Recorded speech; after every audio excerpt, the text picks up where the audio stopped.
क्या कलयुग में भी मिल सकते हैं भगवान? जानिए चमत्कारी रहस्य। दोस्तों, क्या आज भी भगवान इस धरती पर आते हैं? क्या कलयुग में भी कोई है जो परमात्मा से मिल सकता है? क्या हमने उन्हें कभी देखा है या वो हमारे आसपास ही हैं लेकिन हम पहचान नहीं पाते? क्या कलयुग केवल पाप, अधर्म और अंधकार का युग है या यहाँ भी ईश्वर की करुणा और चमत्कार उजाला फैला रहे हैं? इन सवालों का उत्तर जानने के लिए इस वीडियो को अंत तक ज़रूर देखिए, क्योंकि जो आप जानेंगे वो आपके विश्वास और सोच दोनों को बदल देगा। नंबर 1, कलयुग की पहचान और ईश्वर की मौन उपस्थिति। कलयुग, यह नाम सुनते ही अक्सर हमारे मन में एक अंधकारमय युग की कल्पना बन जाती है, जहां अधर्म का बोलबाला है, सत्य छुप गया है और धर्म केवल पुस्तकों में सीमित होकर रह गया है। लेकिन क्या यह पूरी सच्चाई है? श्रीमद् भागवत महापुराण कहता है कि जब जब धर्म की हानि होती है और अधर्म बढ़ता है, तब तब भगवान स्वयं धरती पर अवतार लेते हैं। तो क्या इसका मतलब यह नहीं कि कलयुग में भी भगवान का आगमन हो सकता है? क्या आप मानेंगे कि भगवान आज भी इस संसार में मौजूद हैं, बस वो छिपे हैं, मौन हैं और हमें परीक्षा में डाल रहे हैं? नंबर 2, कलयुग में अवतार की भविष्यवाणी। श्री कल की अवतार। शास्त्रों के अनुसार कलयुग के अंत में भगवान विष्णु कल की अवतार के रूप में प्रकट होंगे, एक घोड़े पर सवार योद्धा के रूप में जो पापियों का संहार करेगा और सत्य की पुनः स्थापना करेगा। लेकिन क्या यह केवल अंत की बात है? क्या कलयुग के बीच के समय में भगवान बिल्कुल निष्क्रिय रहते हैं? क्या ऐसा नहीं हो सकता कि कलयुग में भगवान बार बार गुप्त रूप में प्रकट होते हैं, कभी किसी संत के रूप में, कभी किसी गरीब की मदद करने वाले अजनबी के रूप में, तो कभी किसी भक्त के आंसुओं में? नंबर 3, वास्तविक चमत्कार, जब लोगों को भगवान के दर्शन हुए। नंबर 1, शिरडी साईं बाबा। एक मुस्लिम भेष में रहने वाला साधु जो सभी धर्मों को एक समान मानता था। उसके पास चमत्कार थे, करुणा थी और वो लोगों के भविष्य बता देता था। क्या वो कोई दिव्य आत्मा नहीं था? नंबर 2, रामकृष्ण परमहंस। उन्होंने माँ काली से प्रत्यक्ष बातचीत की। उनके शिष्य विवेकानंद को भी माँ का साक्षात्कार हुआ। क्या यह किसी ईश्वर के अस्तित्व की पुष्टि नहीं?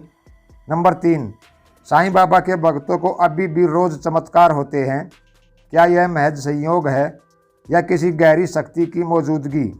नंबर 4, भगवान को देखने के लिए क्या ज़रूरी है? क्या भगवान को केवल वही देख सकते हैं जो तपस्या करते हैं? नहीं, भक्ति सबसे सरल मार्ग है। एकाग्रता, निर्मल मन और सच्चा प्रेम भगवान को आमंत्रित करने का साधन है। क्या आपने कभी सोचा है, जब आप अकेले होते हैं और किसी संकट में अचानक कोई मदद कर देता है, तो वह कौन होता है? क्या वो भगवान का ही रूप नहीं होता? नंबर 5, अनुभव, भक्तों की जुबानी। एक आदमी अस्पताल में था, डॉक्टर ने जवाब दे दिया था, लेकिन अचानक एक सफ़ेद कपड़े में बाबा आए और सिर पर हाथ रखा और अगले दिन मेरी हालत सामान्य हो गई। मेरे बेटे की जान खतरे में थी। मैंने साईं बाबा से प्रार्थना की और चमत्कार हुआ। डॉक्टर ने कहा, ये मेडिकल साइंस से बाहर है। इन अनुभवों को कोई भी इनकार नहीं कर सकता, क्योंकि जो खुद पर बीतती है वही सच्चाई होती है। नंबर 6, कलयुग में भगवान के मिलने के 5 रहस्य। नंबर 1, नाम स्मरण में शक्ति है। राम नाम का जाप करो तो भगवान स्वयं उपस्थित हो जाते हैं। नंबर 2, ईश्वर अब मंदिरों में नहीं, तुम्हारे मन में रहते हैं। नंबर 3, सेवा ही सच्ची पूजा है। जब तुम भूखे को खाना देते हो, ईश्वर स्वयं उसे ग्रहण करते हैं। नंबर 4, संकट में भगवान हमारी परीक्षा नहीं, हमारे साहस को मजबूत करते हैं। नंबर 5, अगर तुम सच्चे हो, तुम्हारे कर्म शुद्ध हैं, तो भगवान अवश्य मार्गदर्शन देंगे, किसी न किसी रूप में। दोस्तों, क्या आपने कभी ऐसा अनुभव किया है जब आपको लगा हो कि भगवान ने आपको बचा लिया? क्या कभी किसी अजनबी ने आपकी मदद की और फिर अचानक गायब हो गया? क्या कभी किसी ने आपको ऐसे शब्द कह दिए जो आपकी आत्मा को झकझोर गए? तो फिर सोचिए, क्या वो भगवान ही तो नहीं थे? कृपया अपनी कहानी कमेंट में लिखें, शायद आपकी कहानी किसी और के लिए चमत्कार बन जाए। दोस्तों, भगवान को देखना मुश्किल नहीं है, उन्हें पहचानना कठिन है। वे हर फूल में हैं, हर इंसान में हैं, हर मुस्कान में हैं। ज़रूरत है तो सिर्फ प्रेम, भक्ति और विश्वास की।